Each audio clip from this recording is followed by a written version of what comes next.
Ceci est un cycle de photos que j'ai réalisé entre 1975 et 1989. Je vivais en Italie, dans le nord de la Toscane, dans la région du marbre de Carrare,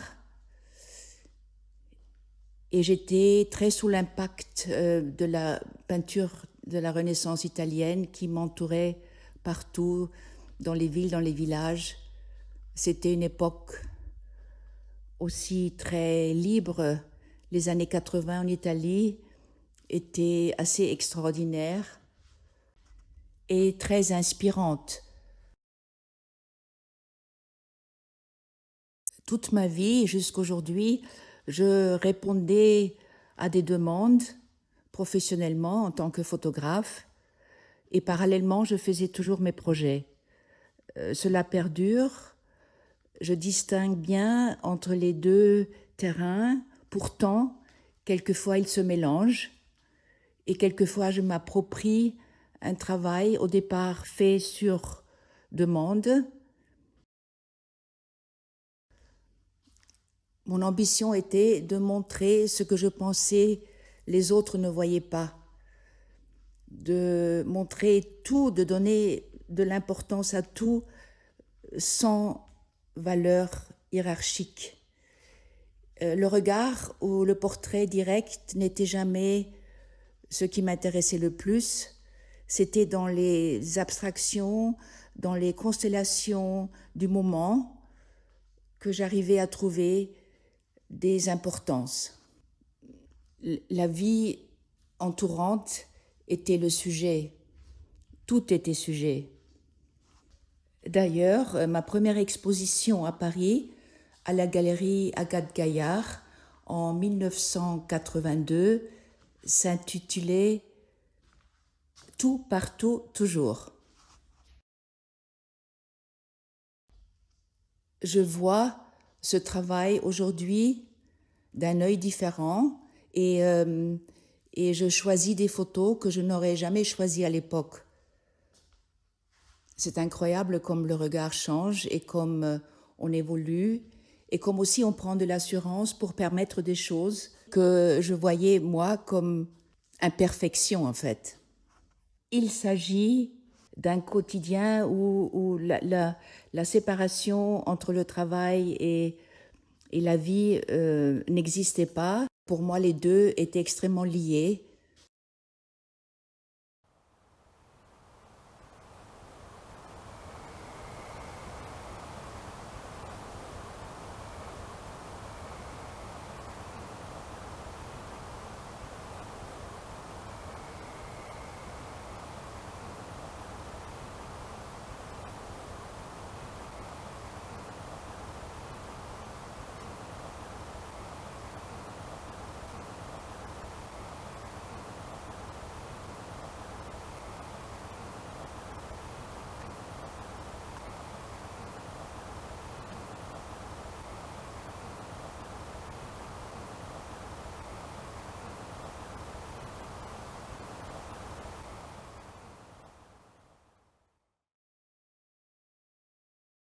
Entre 1986 et 89, je réalisais le cycle des miniatures imprimées dans le format le plus petit que l'agrandisseur permettait.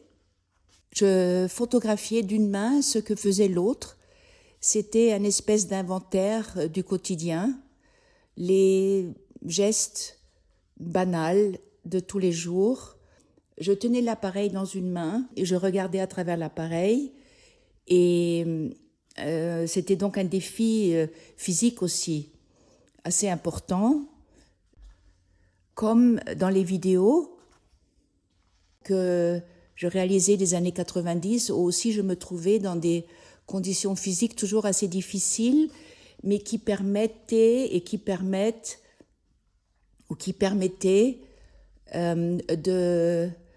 de trouver un moment d'émotion ou de densité qui exprimait quelque chose sur le moment qui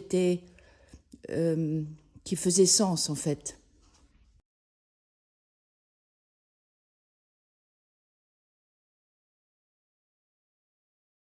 C'est une recherche de tension ainsi que de dialogue entre l'extérieur et l'intérieur, entre les objets et moi-même. On peut aussi les voir comme des autoportraits. En fait, c'est une série d'autoportraits, une discipline que j'ai appliquée on and off toute ma vie, et beaucoup de mes travaux peuvent être vus en fait dans la catégorie des autoportraits.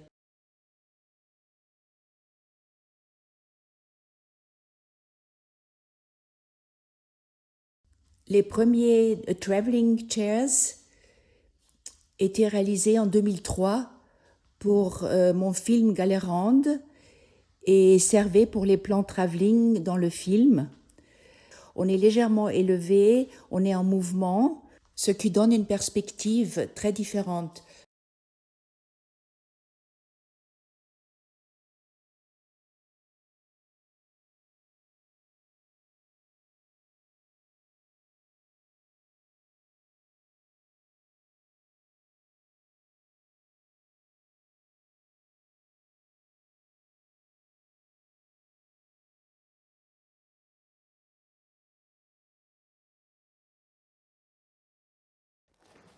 Ah oui. Tiens, on va prendre le cirque. Et on pourrait prendre défilé showroom. Et on pourrait prendre le métro Saint-Martin. Voilà. On va voir ce qu'il y a là-dedans. Tout ce qu'on voit aujourd'hui, tout, sans exception, quelque part, est inspiré toujours encore par Martin Margiela. J'ai fait mes photos de reportage. Je ne suis pas photographe de mode, je ne viens pas de la mode. Ça, c'est un vrai backstage. La première fois que j'ai vu un manteau oversize, je me suis dit, oh, j'ai pas du tout pensé, ah, ça va être important un jour, pas du tout. J'ai découvert un monde, la planète Margiela.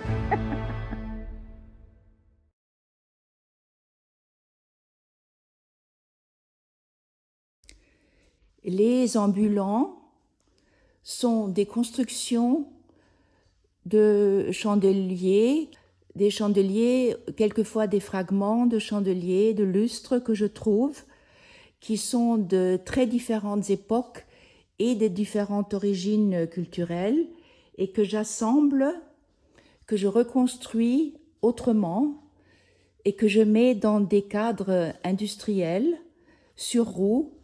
Je rends donc cet objet autonome et indépendant.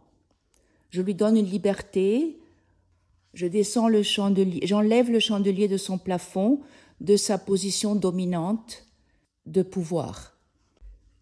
J'aime montrer ces ambulants en dialogue avec des photos de mes archives pour créer ce dialogue ou ce lien en fait entre la photographie et les objets.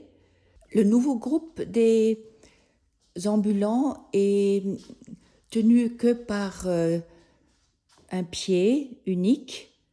C'est un autre type de construction et un autre concept.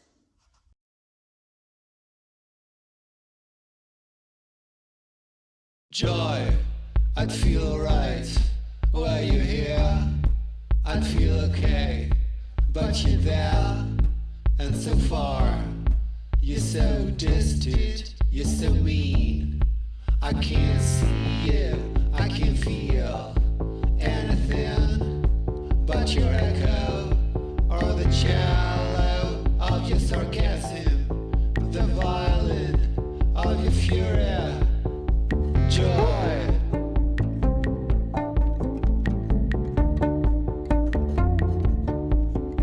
Joy.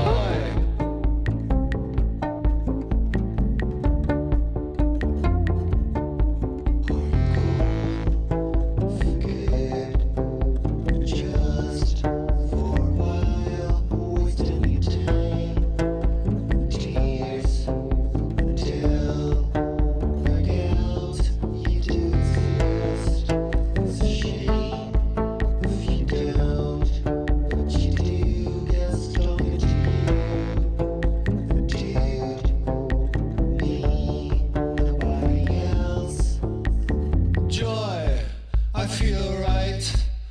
feel the heat.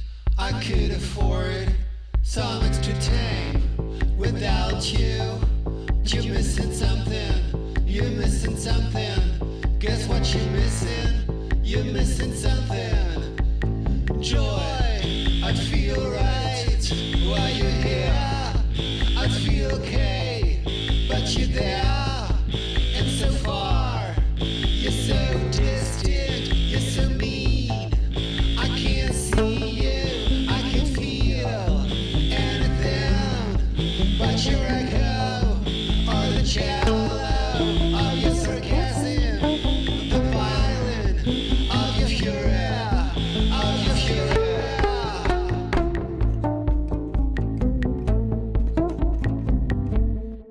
Are you gone? Forget just for a while, wasting each day, tears till down. You exist, it's a shame. Down, what you do, guess how you do. Me, nobody else. Are you gone for good? Or just for a while, wasting your time in tears. I doubt you do exist. It's a shame if you don't, but you do. Yes, talking to you, me, nobody else. Are you gone?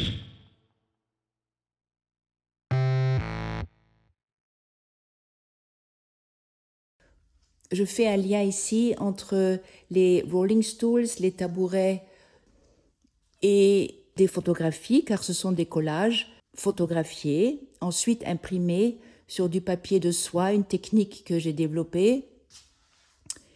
Et on pourrait voir les rolling stools ainsi que les faces, cela est le titre des collages, comme des créatures de lin et à nouveau des autoportraits qui se positionnent contre l'idée ou de l'être ou de l'objet parfait.